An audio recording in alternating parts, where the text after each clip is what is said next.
again, I am the circuit court judge, so I do the summary judgment motions. And I'll tell you now that everyone that's spoken so far is correct. They've given you many different interpretations of how the summary judgment system works, and they're correct. That's how it works. But I'm going to tell you one thing that's special is Alicia said that a good judge will allow the person who's really going to lose it, especially if they're pro se, to still tell you their version before you rule against them. I always do that. So I'm a good judge.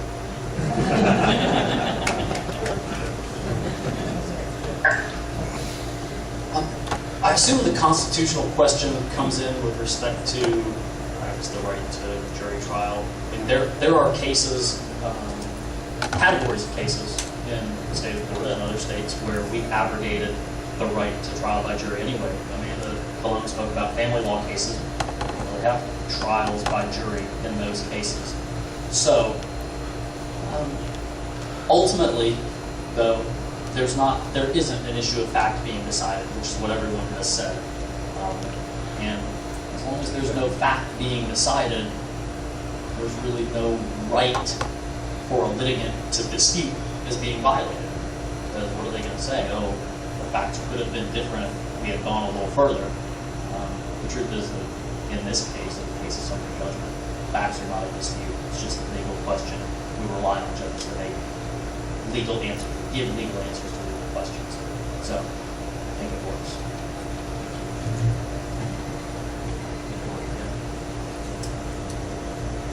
Number 2, what does the law say a hate crime is? In 1 minute. All right, a hate crime is when someone is committing a crime against a specific person based on their heritage, their race, their sex, their sexual orientation, anything that would violate. We've seen that like KKK committing crimes against people, against black people, because for no other reason than they're black. We've seen folks who are homosexual who've been attacked or crimes committed against them for no other reason other than being homosexual.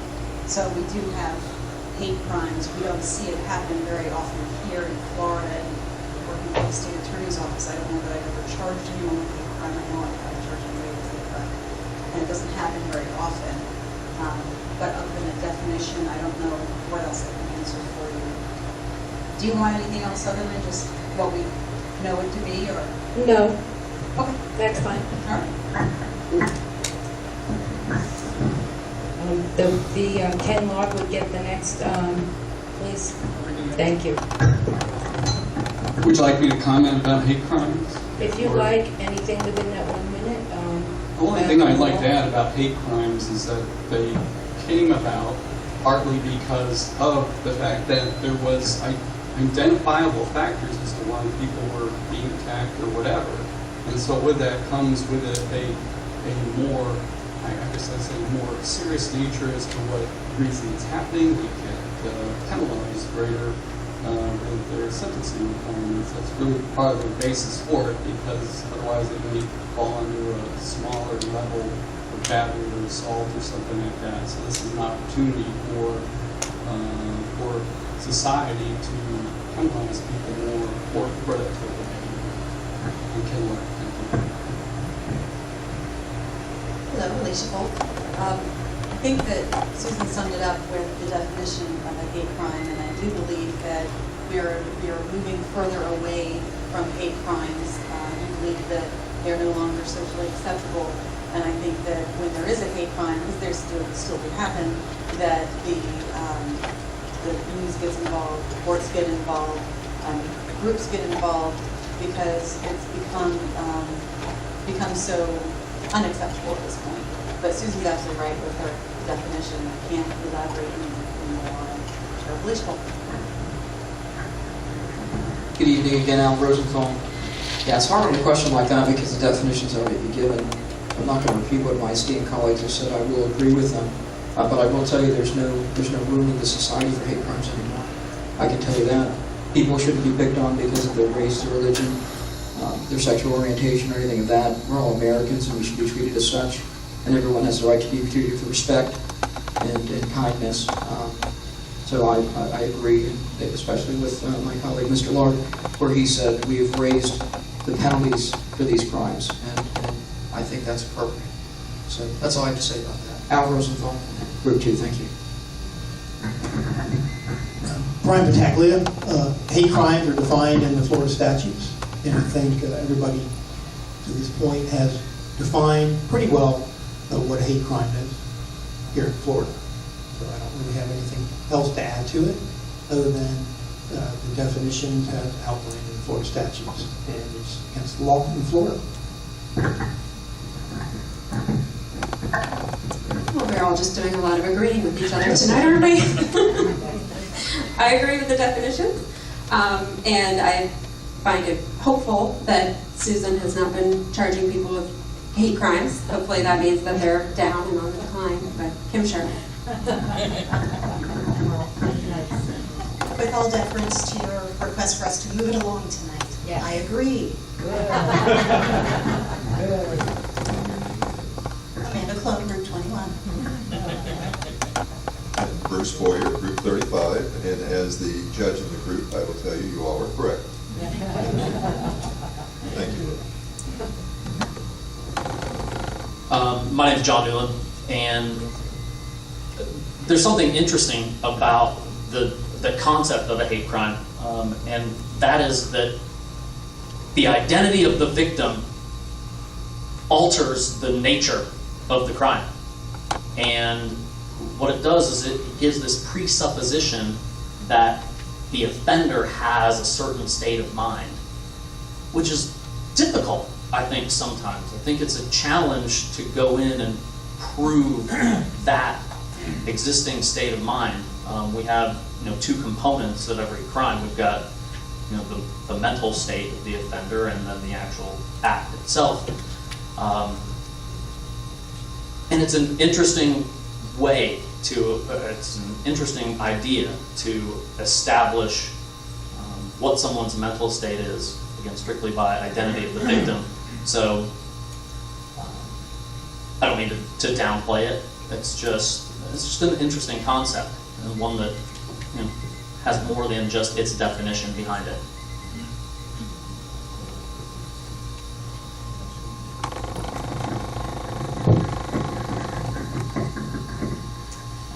All right, we'll be starting. Sorry about that. No, that's fine. I'm Laura Snell, Group 1, and we've pretty much run the gamut here. I have seen it used. I've seen the hate crimes been charged against people because I am in the courtroom every day, and it can be used as an enhancement for a punishment. But otherwise, I think everyone has already answered it from many different facets.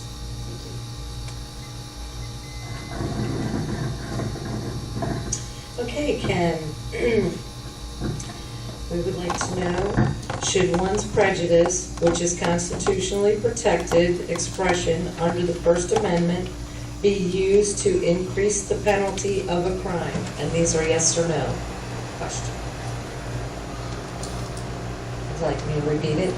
I think you'll need to repeat that. Okay. Yes. Should one's prejudice, which is constitutionally protected expression under the First Amendment, be used to increase the penalty of a crime? Yes or no? I don't think there's enough information for me to answer that question, so I'm not going to answer yes or no. Sorry about that. If we wanted to have a discussion about it, we could probably do that, but I can't do yes or no.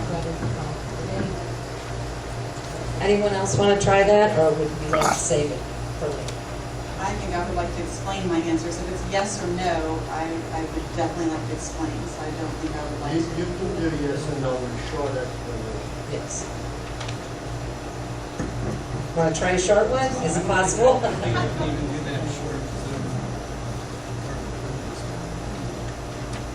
I think it's a very difficult question to answer with a short explanation too. Oh, sorry. So I'm uncomfortable also. All right. That's fine. That's fine. We can move on. Does everybody up there feel the same way? Ditto. Okay. So let's hold it off for later if we have time to give you a long explanation. Then we'll revisit. That's right. I get a pass. It's like one of those game shows. We understand. Yeah, phone a friend. Okay, hold on.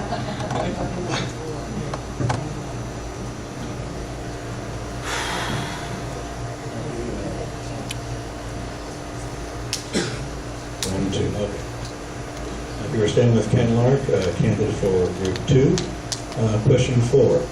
If you become aware of if you become aware of unethical conduct on the part of a trial advocate in a case in which you are presiding, how would you handle it?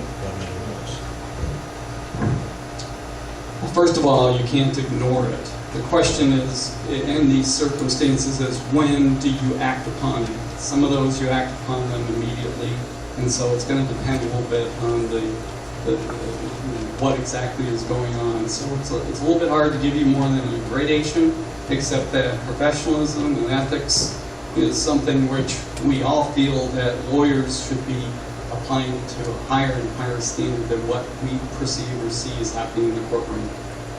I've been a member of Barney Masterson in a Court, which is a group that meets specifically to do mentoring and professionalism among lawyers to try to avoid those things from ever happening in the courtroom. I've been very involved with that since I started as a lawyer back in 1997.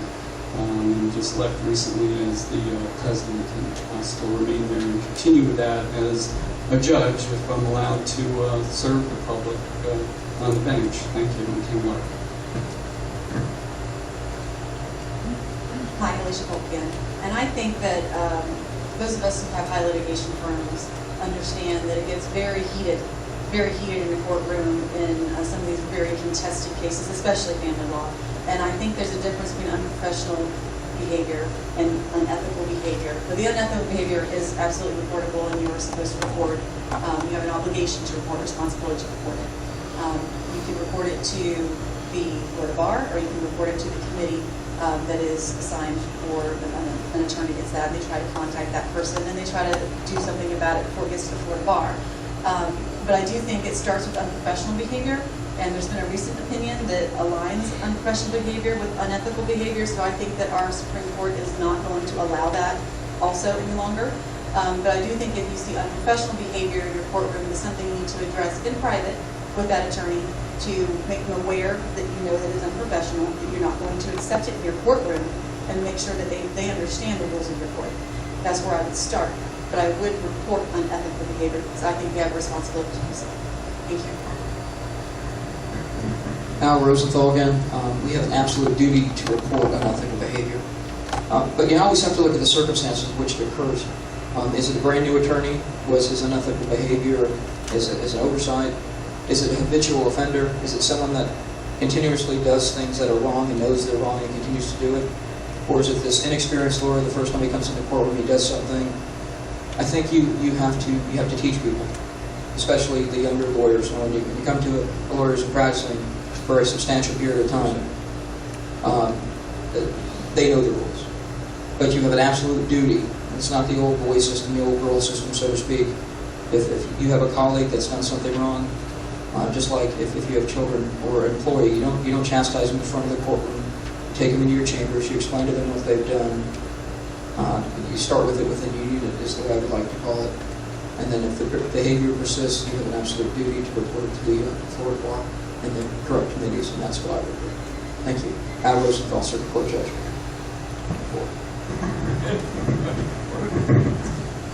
Brian Battaglia, running for Group 16.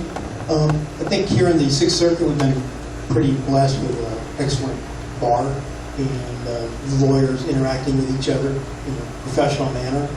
I know that in my 28-year career that I've conducted myself in that manner, interacting with my fellow professionals, with the court, with my clients, respectfully, ethically, and also making sure that we are zealous advocates. It's important, but within the bounds of professional responsibility. I've taught at Stetson University College of Law, for 10 years the alternative dispute resolution course and negotiation class. And part of my course relates to how the future lawyers, my students, are to conduct themselves, not only with their clients, but with the court and in the community. And I think that's very, very important. And as a judge, you might think you need to make sure that, obviously, at times, people, professionals become somewhat heated, but you have to control it to make sure that they're doing the right thing. And if they don't, make sure you counsel them. And if it's something egregious and outside the bounds of the professional code, you report it.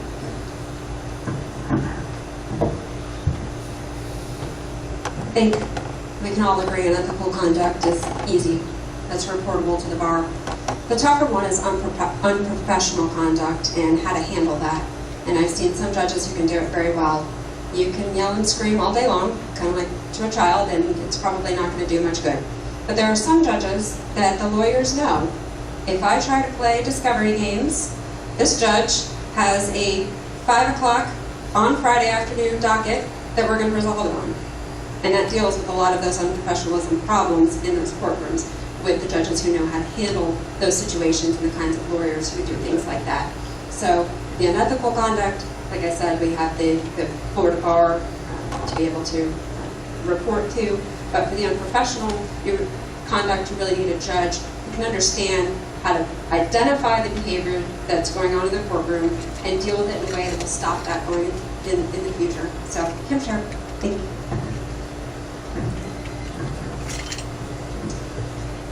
As past chair of the grievance committee for the Sixth Circuit, 6B, I investigated allegations of attorneys acting unethically and unprofessionally, so I can tell you it's something that I do feel strongly about.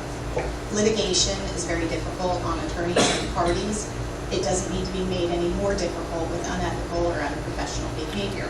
So I do believe it needs to be immediately addressed without prejudicing either party. So for instance, if we're talking a civil or criminal context where there might be a jury in the room, the judge does need to be mindful of any reaction in front of the jury to make sure that we're not prejudicing any parties. Keep in mind there are many different remedies a judge can take. They can report to the Florida bar. They can try and dig into the situation informally in chambers. They can award sanctions of fees or attorney's fees. Keep in mind that sometimes unethical behavior, unprofessional behavior can cost people money. When I have to go to court to fight for things that I'm already entitled to, that's wasting my client's money. So that's why it needs to be addressed immediately. Can I have a question?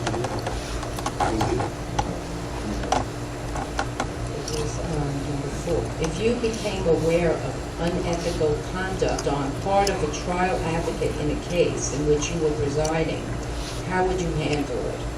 Thank you. You're welcome. I'm Judge Bruce Boyer.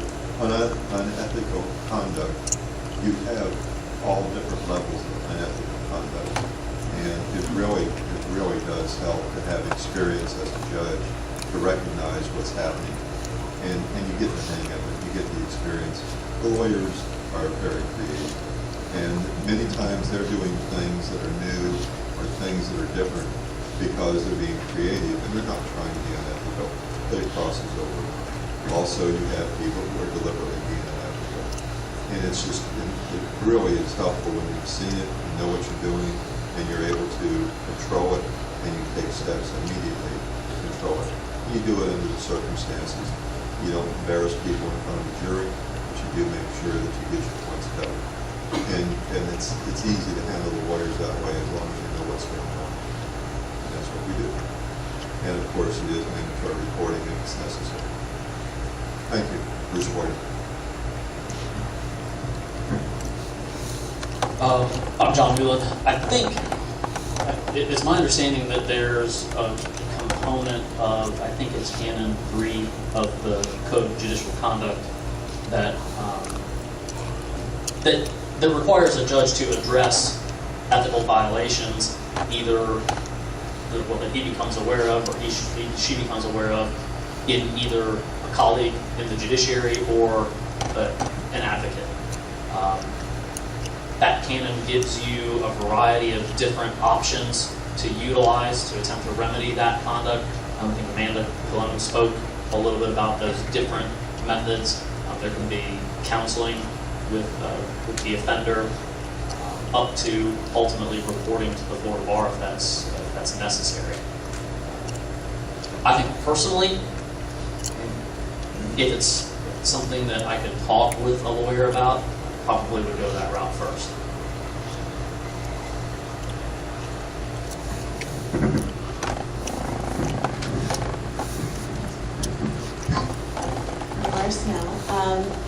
For me, this is an easy question. The answer is yes, you absolutely report it.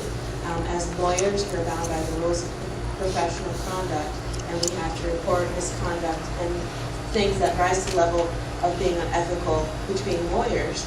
And also, as a judge, it's in the canons of ethics. So that's an easy question. I currently serve on a Sixth Circuit grievance committee.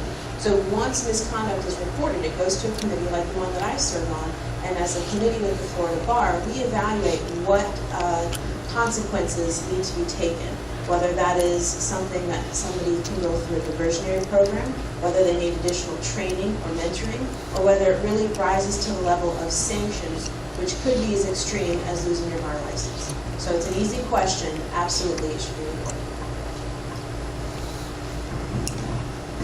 Susan St. John, Group 1. I don't know what else I can say other than what already has been said. It's mandatory reporting. There are a variety of different ways that any particular judge can deal with it. Obviously, if we're put in the position where I'm going to try and ruin careers from young lawyers who are trying to make a living but are perhaps crossing the line, it needs to be dealt with in a professional way. If we want them to act like professionals, we need to do it as well. So, we have the committee, we have Florida Bar to report to, or you can try and handle it on the spot in a private, like Emily said, not to interfere with a trial or any kind of hearing that's going on, but privately to hope to correct any type of unethical behavior that's going on like that. It's got to get dealt with. We're the gatekeeper of the courthouse, and we need to make sure that what's going on inside our courthouse is done appropriately and ethically. I assume it goes to me? Yes.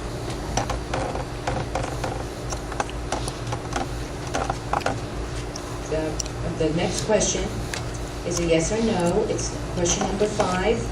Do you think the war on drugs has been effective? I'm not going to explain at all. No. For time's sake, yes or no? And I know that there is an explanation because I've heard this question before, but I think that in a matter of time, you don't have to really explain it. So the question is, has it been effective? Right, has it been effective? The war on drugs been effective? As an attorney or as a future judge, do you look at it as what's been done so far has been effective? Can you answer it yes or no? That's a good question, Judge. Thank you. I don't believe I can. Okay. Is everyone in agreement with that? They would prefer not to answer it? Then we'll move on to the next. This saves us time, and we're happy to oblige. I'll ask you the next question then. If a 1 minute answer, question number 6 to Alicia Pope. If you observe the party in your courtroom being poorly represented by an unprepared or ineffective lawyer, how would you handle that situation? As a judge, I think that I would not embarrass that attorney in front of anyone. I think that does no good. I do think a quick conference in my chambers may be appropriate for that. We had a great judge that I practiced in front of for many years and has since retired, and I would go to his chambers after every jury trial I had with him and ask him what I could do better. I think that if I were doing something incorrect, he would have given me at least the option of having to come back to address it with me. And I think that I might suggest some things like some continuing legal education or a mentor, perhaps. But I don't believe that we can stop hearing because someone chose to hire an attorney that is not effective, essentially. But I do think that it might warrant a conversation in my chambers, and some suggestions in my chambers of how he or she could improve on their litigation skills. Al Rosenthal again. It's a difficult question, I'll tell you why. When you go into a courtroom, the judge's job is to stand in the middle. It's not to walk to this side. You're not supposed to walk over here, or she. You're supposed to stand in the middle. It's not my job to say that guy or girl representing that defendant's doing a good job, or that guy or girl over there is doing a good job for his client. But Ms. Polk brought up a good point. It's important to counsel, but never during a hearing. I don't think that's fair. I don't think that's your job. You as the judge are not a litigator for either side, and you're not a proponent for either side. You should stay neutral. That's your job. It's unfortunate that there are some lawyers out there that are not effective and unprepared. And unfortunately, the people that hire them, and I hate to say it, should do a little bit more research on the lawyers, which is why it's very important not to just hire a lawyer off a billboard or a sign or a fancy television ad. It's up to the public. It's like anything else, buyer beware. So, be good citizens and when you're picking your lawyers, but I think a judge should do that counseling session after the hearing where it doesn't affect the outcome of the hearing. Thank you, Al Rosenthal. Thank you, Brian Battaglia, Route 16. I think as a judge, you're there to call the balls and strikes, so to speak. And I think you have to be very careful as it relates to the question posed, because again, as a judge, you cannot give legal advice to the lawyer or the party. And so your role is to monitor, make sure the proceedings are carried out properly, pursuant to the procedures and the rules. But if there is something that seems to be out of place as it relates to possibly the representation or the skill level, then I think monitoring what's going on is very critical, because there could be other issues going on that are causing that particular situation. There's sometimes substance abuse, alcohol abuse that does occur in all of society, including sometimes the lawyers. So you have to carefully look at the situation, evaluate it, and then I think there are times when it's appropriate to discuss maybe some of the issues with members of the bar. You can talk to that particular lawyer, or maybe sometimes when it's appropriate, you can talk to the lawyer. Brian Battaglia. I think all of the suggestions have been good ones. Taking one back into the chambers and having a discussion with the lawyer is a good way. I like the suggestion of a mentor. I was president and past executive director twice of the Barney Masterson Inn of Court, which Ken Lark was talking about, where we actually had sessions every month, which had some component of ethics and mentoring to it to try to have people be prepared. There is a bar, though, we are required as lawyers to be competent. And if the unpreparedness rises to the level of not competently representing the client, I think it could possibly be a violation of the rules of professional conduct. Kim Shine. When we choose to seek out this role of judge, we leave our advocacy behind. So there is no tipping of the scales, there is no assisting, it needs to play out the way it's going to play out. I agree with Kim's point, however, the Florida Bar rules absolutely would require us to report any incompetency that rose to the level of unethical behavior, and the line there is unfortunately pretty high. However, as an intern at the Ocala State Attorney's Office, I had the pleasure of serving under a judge who at 4:45 every single day made himself available to talk to any attorney that wanted to come in and talk about a closed case. And he did that because he felt very, very strongly about his position as a leader in the legal community, and he wanted to raise the level of practice in his small town, in his area, and he took it upon himself to mentor and coach. I would do the same thing if elected. Amanda Cologne, Group 21, thank you, Judge Boyer. You got to get it either coming out or going back. May I have the question again, please?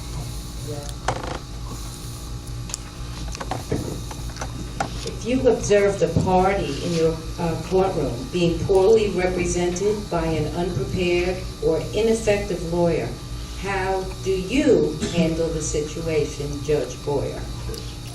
I am Judge Boyer, and the way I handle the situation is I take the philosophy that it's my job to make sure it's a fair fight. As long as it's a fair fight, then you can move on to, are they competent, are they doing what's appropriate, is there something wrong with them, is there some issue that's going on that requires us to work with them. But you try not to disrupt the hearing, whatever's going on, you try not to change it, but you do try to make sure that it's fair. If as long as it's fair and it's under the rules, they chose the lawyer that they wanted, and that was their choice. And you sometimes feel sorry for them, sometimes you're happy for them, but that was their choice. That's what we do. Bruce Gordon. And I'm John Newland. We've got, really, everyone has said pretty much the same thing, and that is that it's not really as a judge your job to pick someone's lawyer for them. As long as they are presumably competent and passed the bar and done the other things they need to do to be a member of the board of bar, you can't really make them better. There are going to be some lawyers who are just better than others. It happens. I think, though, if you as a judge observe that it's a systemic problem, that it's happening much more frequently than you would normally expect, then it's time to do one of the few things that we're allowed to do from a policy standpoint, and that is advocate for the improvement of justice. And so maybe you lobby for the Florida Board of Bar Examiners, who is responsible for admitting qualified applicants. And you tell them, look, you need to raise the bar, so to speak. And that's something you can do. I think it's something you should do.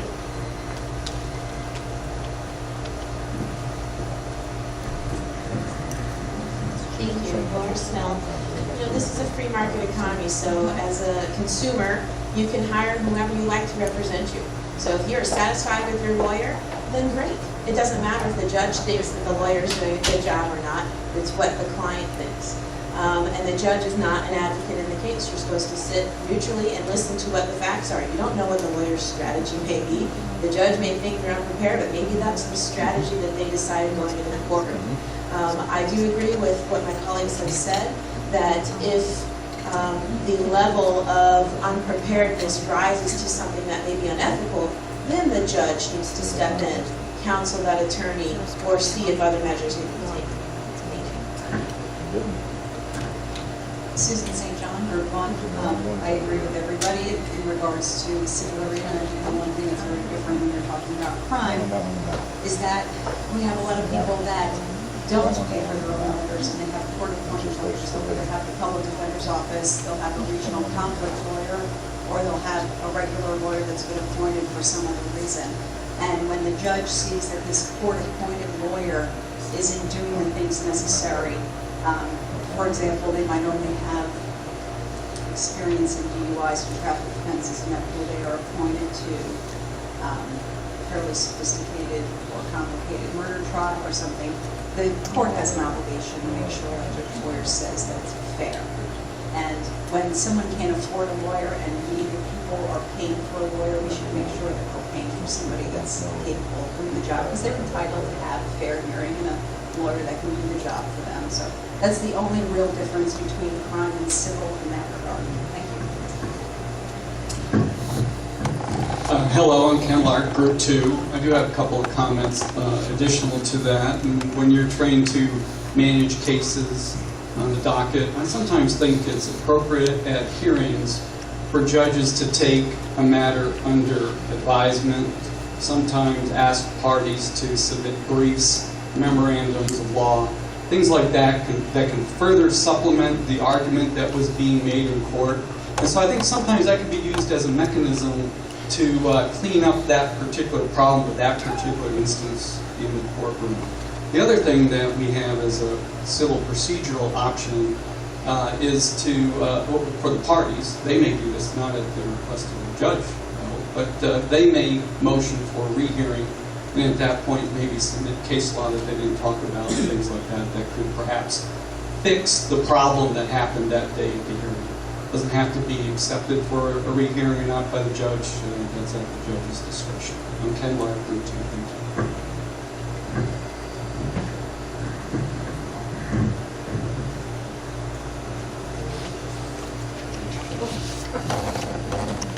He's ready and waiting. I'm It's my sorry. turn. I'm sorry, Alan. Yes.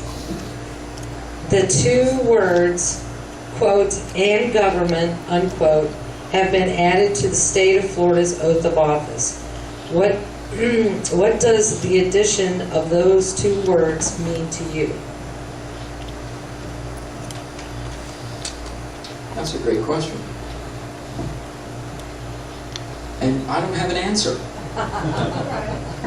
I don't know, so I'm going to tell you right now. Judges don't always have the answer. They don't. People don't always have the answer. And you can get someone that could come up here and tell you a whole bunch of stuff that doesn't mean anything. Or they'll just come out straight and tell you. If I don't know something, I'm going to tell you I don't know something. And I don't really have an answer to that question, so I'm not going to answer it. I'm not going to try to waste your time on it. So, Al Rosenthal. You already did.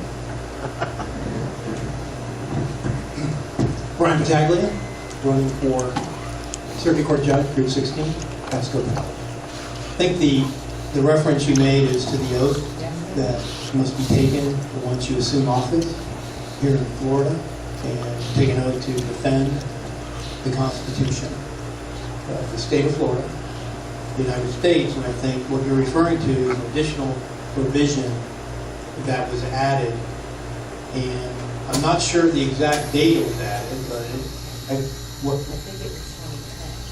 think it actually may have been earlier than that. But the legislative history relating to whenever it was added, is something that I have not reviewed or looked at. But that would probably answer the question, possibly, looking at legislative history to decide or determine exactly what possibly the intention of that particular provision was. So I can't answer the question for you, but that would be a good place to start.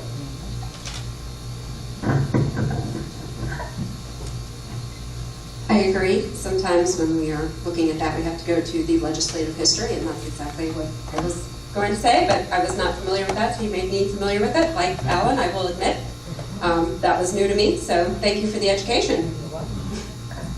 Kim Sharp.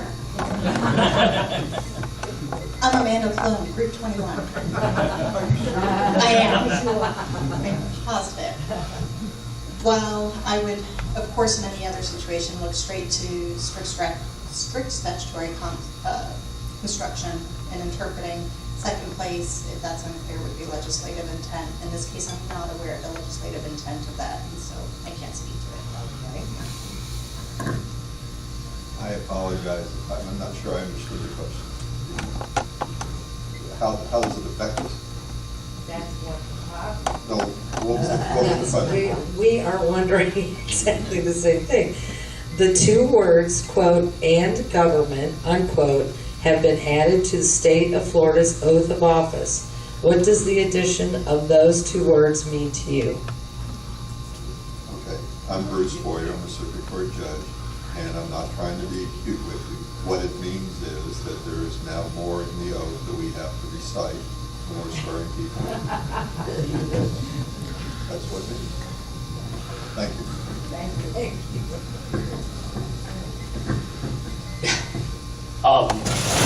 I'm John Newland, and similarly, quite frankly, I don't know where exactly that was added in, so it's tough to say.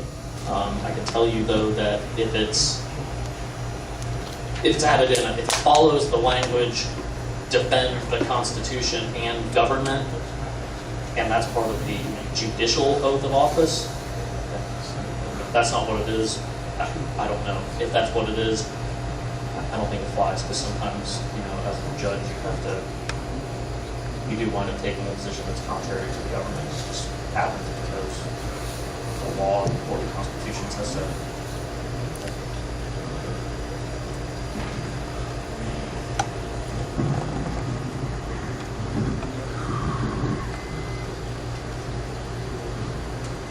Laura Snell, with the addition is, when you raise your right hand and you swear an oath, you have to take that seriously. And if you are swearing to defend the Constitution and the government, then that is the oath that you're given. With that, I've said this before, a circuit court judge is not made to legislate from the bench. That is the legislator's job. So you are upholding what the law is that's already been established. Well, the benefit of going late in this is I get to look it up while everybody's sitting here. And it is Article 2, Section 5B of our Constitution, and I do solemnly swear I will support, protect, and defend the Constitution and government of the United States and the state of Florida. I assume that's what we're talking about. Well, the judiciary is a third branch of government, so any decision made by any one of us would be defending the third branch of government. So I guess it depends on what it is you're trying to glean from that. If you're trying to glean whether or not this is going to be an independent judiciary who's going to make rules or make rulings based on what they think the Constitution says and not what the legislature thinks it should say, that's one thing. So it depends on what you're trying to glean from the answer of what you're trying to think is trying to be imposed upon us. But I would suggest to you that everyone up here is going to defend the third branch of government, the independent judiciary, not legislate from the bench, or call balls or strikes the way we're supposed to. And sometimes that differs from the legislature, and sometimes it doesn't. Hello, I'm John Lark, running in Group 2, and I think I'll pretty much adopt what Susan St. John said. But I will say one more thing about the matter, and that is that we like to have context for these things. And so when it says in the government, I think as judges and as lawyers, we're going to say, well, what are you applying that to? What set of facts are you in? What circumstances? And then we're probably a little bit better able to comment about how we might feel about that. But I think as a general proposition, I think Ms. St. John put a good topic. And I would have to agree, I would not have been able to answer that question had I gone first. Alan, sorry about that one. But I do believe that Susan eloquently stated exactly what probably everyone would have stated if you had the chance to look it up. And I think that she did so eloquently, and I believe I would adopt the same thing.